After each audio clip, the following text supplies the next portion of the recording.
grade school ako, naging spiker pa ako. Yes!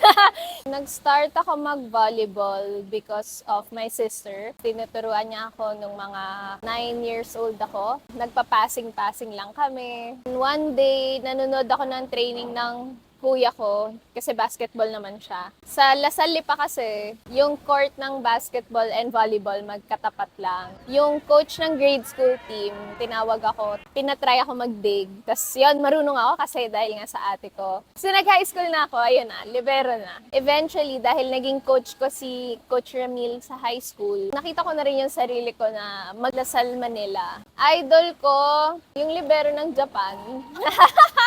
Si Yamamoto. Sobrang na-appreciate ko lahat ng hirap na pinagdaanan ko from the start until no nag-college ako. Kasi coming into the pros, kung wala yung foundation na yon, hindi mabibuild yung character ko and who I am today.